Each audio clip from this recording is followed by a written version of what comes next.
Antes dos livros, das telas e até das escritas, as histórias já estavam lá, passando de boca em boca, criando mundos, ensinando e emocionando. Contar histórias é uma arte antiga, poderosa e que continua mais viva do que nunca. Vivíssima.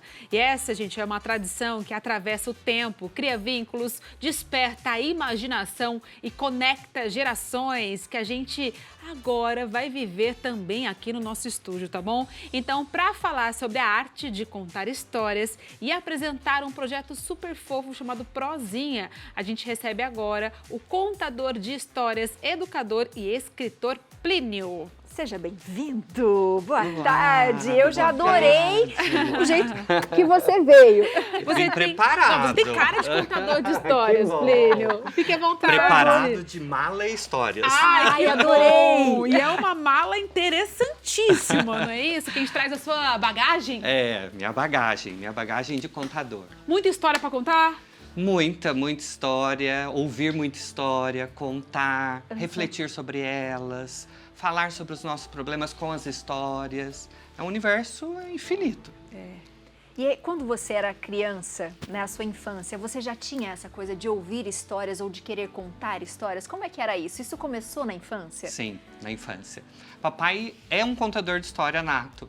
Ele morou na roça sempre e é semi-analfabeto, mas ele nos educava com as histórias. Então, valores, as histórias da roça, sentimentos que a gente não conseguia explicar, papai ia falando. No entanto, que o nome desse projeto, Prozinha, que sou eu, é em homenagem ao meu pai. É o apelido que ele tem até hoje. Ele tem 98 anos. Que bonitinho! e tem esse apelido de Prozinha, porque ele é um contador nato. Onde conta para, histórias. ele vai contando uma história.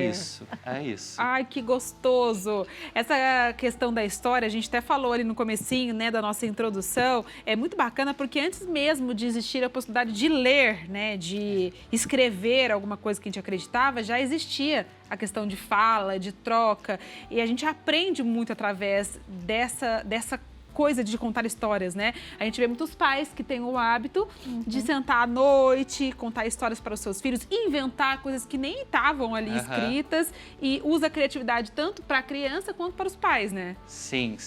Porque a história, ela sempre existiu, né? O contar história sempre existiu. E ele se completa porque o ser humano, ele quer saber de coisas, ele quer a explicação para sentimentos, ele quer vivenciar experiências que ele não pode vivenciar aqui, mas dentro de um livro ele pode. No meio de uma história ele pode. Quando ele está ouvindo uma história, ele pode. Então, a história, eu falo que o contador de história, ele tem uma missão de levar qualquer um que está ouvindo, assim, atravessar do mundo real para o mundo da imaginação. Então, um contador, ele é uma ponte. E é uma ponte que conduz por meio da palavra viva. Então, é muito importante, quando a gente conta histórias, essa relação viva, de que atrai o olhar, né?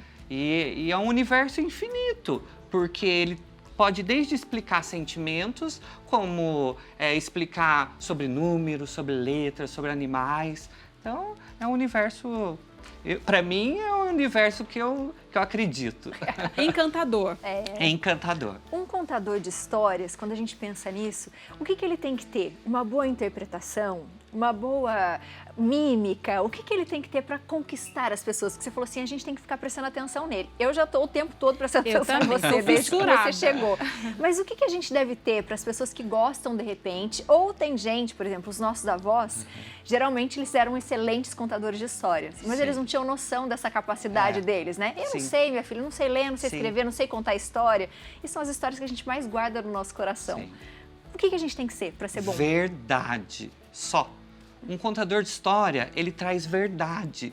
E o restante, que é a voz, o gesto, a roupagem, os objetos, assim, eles só têm que trazer a verdade. Não é mesmo, Juca? O quê? Ah, elas são lindas, né? Eu não sabia.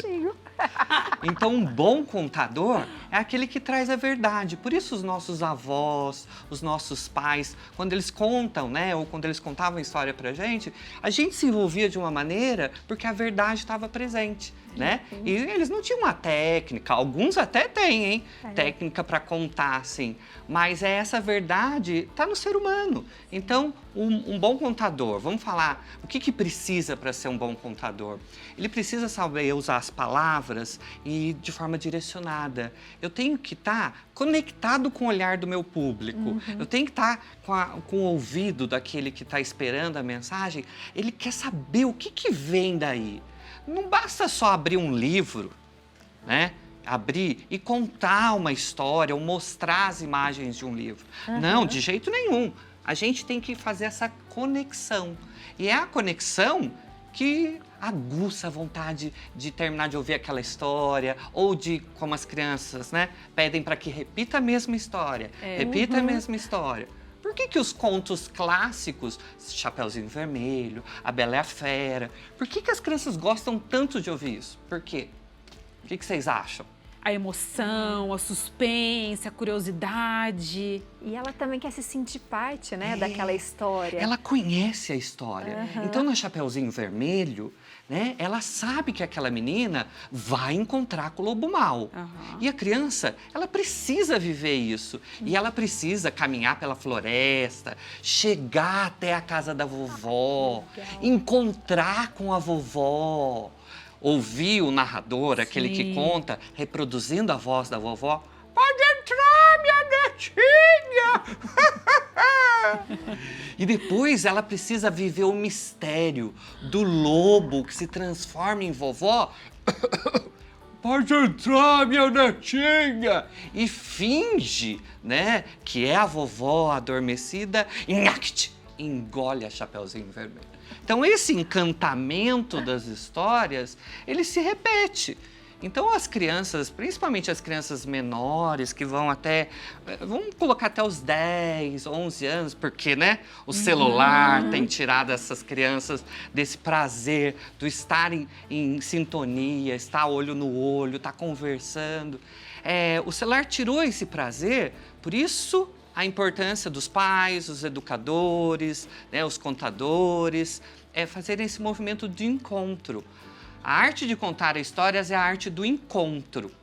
Ela nunca vai acabar, mesmo que as tecnologias evoluam, que os bitcoins, que as moedas, que tudo aconteça. A arte de contar histórias, ela não acaba, porque ela precisa do outro.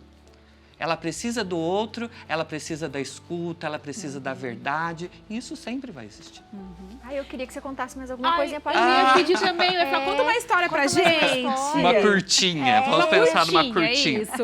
Uma Era bem uma vez curtinha. um cachorro diferente, porque nós todos somos diferentes, né? Ai, ela tão bonita loira, ela tão bonita morena, eu nem tanto, né? De cabelo não posso falar nada. Enfim, era o Juca, um cachorro diferente e especial. O Juca, um cachorro xadrez, que não se encontra por aí, né? Era amado e adorado por todos. O Juca era especial. A dona dele chamava Dona Inês. E a Dona Inês tinha muitos animais. Peixes, pássaros, gatinhos. Porque o cachorro também gosta de um gatinho. E o Juca era o mais amado, porque ele era especial. Porque ser diferente é ser especial. E o Juca adorava brincar com os amigos, jogar a bolinha, andar por aí o dia todo. E no final da noite, ele falava assim... Vocês entenderam? Não. Não sabe o cachorrês, né? Mas eu vou traduzir, é assim, ó. Papai do céu, eu sou diferente e sou especial. Obrigado. E dormia até no outro dia para uma nova aventura. Ai, que delícia! Adorei! Esse é o Juca. É o personagem do meu primeiro livro, que se chama Era Uma legal. Vez um Cachorro Xadrez. Porque a gente sempre ouviu dos nossos pais, dos avós, falar assim, ah, era uma vez um gato xadrez. Exato. Aí eu falei, peraí, mas cadê o amigo do gato xadrez, que é o Aham. cachorro xadrez? E na minha eu criei. imaginação eu posso ser quem eu quiser. Quem eu O quiser. cachorro xadrez. Eu amei. Muito incrível. Você volta mais vezes? Ah, volto! Volta a contar mais história pra gente. certeza, Eu tava é só até me chamar. relaxando na Eu história também. do cachorrinho. Eu tava assim, ai, conta mais. Ah, que gostoso. Muito bom, obrigada. Imagina, eu que obrigada. agradeço. Parabéns pelo seu trabalho, viu? Obrigado. Parabéns por manter isso vivo nas crianças e nos adultos também, viu? Seja sempre bem-vindo e você de casa aproveite para entrar em contato, para ver os livros. A gente consegue, falando com você também, saber dos livros e tudo, né? Sim, sim. Pode nas redes sociais me procurar. Eu tenho também um canal de histórias no YouTube. Se chama Prozinha Histórias. Mais de 200 histórias gravadas para as Maravilha. crianças. Boa. Eu adei. Muito obrigada. Obrigado, eu. Volte Obrigada. sempre. Obrigado.